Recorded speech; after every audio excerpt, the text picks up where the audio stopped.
ನಾನು ಒಂದು ನಕ್ಷತ್ರ ಪುಂಜಗಳ ಬಗ್ಗೆ ಪರಿಚಯಿಸುತ್ತೇನೆ. ಅದು ಸಪ್ತ ಋಷಿ ಮಂಡಲ. ಸಪ್ತ ಅಂದರೆ 7 ಋಷಿಗಳ ಹೆಸರುಗಳನ್ನು ಒಳಗೊಂಡಿರುವ ನಕ್ಷತ್ರ ಪುಂಜವೇ ಸಪ್ತ ಋಷಿ ಮಂಡಲ. ಹಾಗಾದ್ರೆ ನೋಡೋಣ ಬನ್ನಿ.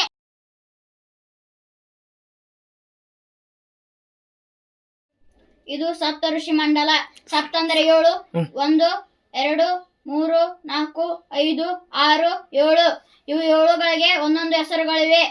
ಇದು ಕೃತು, ಇದು ಪುಲಹ, ಇದು ಪುಲಸ್ತ್ಯ, ಇದು ಅತ್ರಿ, ಇದು ಅಂಗಿರಸು, ವಶಿಷ್ಠ, ಮರಿಚಿ.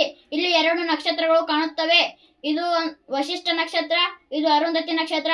ಮದುವೆಯಾದ ನಂತರ ತೋರಿಸುವ ನಕ್ಷತ್ರವೇ ಅರುಂಧತಿ ನಕ್ಷತ್ರ. ಕೃತು ಮತ್ತು ಪುಲಹ ಸ್ಟ್ರೇಟ್ ಆಗಿ ಲೈನ್ ಎಳೆದರೆ ಒಂದು ನಕ್ಷತ್ರ ಕಾಣುತ್ತದೆ, ಅದು ಧ್ರುವ ನಕ್ಷತ್ರ.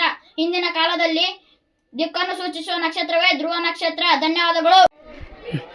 ನಾನು ಈಗ ಹೇಳುತ್ತಿರುವುದು ಓರಿಯನ್ ನಕ್ಷತ್ರ ಪುಂಜದ ಬಗ್ಗೆ.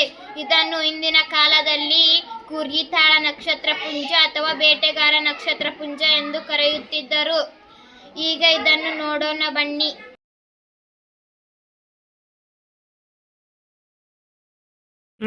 ನಾನು ಹೇಳುತ್ತಿರುವುದು ಓರಿಯನ್ ನಕ್ಷತ್ರ ಪುಂಜದ ಬಗ್ಗೆ. ಇದು ಓರಿಯನ್ ನಕ್ಷತ್ರ ಪುಂಜ. ಇದನ್ನು ಹಿಂದಿನ ಕಾಲದಲ್ಲಿ ಬೇಟೆಗಾರ ನಕ್ಷತ್ರ ಪುಂಜ ಅಥವಾ ಕೂರ್ಗಿತಾಳ ನಕ್ಷತ್ರ ಪುಂಜ ಎಂದು ಕರೆಯುತ್ತಿದ್ದರು. ಇದನ್ನು ಈಗ ನಾವು ನೋಡೋಣ ಬನ್ನಿ. ಇದು ಕಾಲು, ಇದು ಕಾಲು, ಇವು 3 1 2 3 ಇವು 3 ನಡ, ಈ 3 ನಡಪಟ್ಟೆ. ಇದು ಕೈ, ಇದು ಕೈ, ಇದು ತಲೆ, ಇದು ಬಿಲ್ಲು. ಇದು ಓರಿಯನ್ ನಕ್ಷತ್ರ ಪುಂಜ. ಇದು ಮನುಷ್ಯನ ಆಕಾರದಲ್ಲಿ ಇರುವುದಕ್ಕೆ ಇದನ್ನು ಬೇಟೆಗಾರ ನಕ್ಷತ್ರ ಪುಂಜ ಅಥವಾ ಓರಿಯನ್ ನಕ್ಷತ್ರ ಪುಂಜ ಎಂದು ಕರೆಯುತ್ತಾರೆ.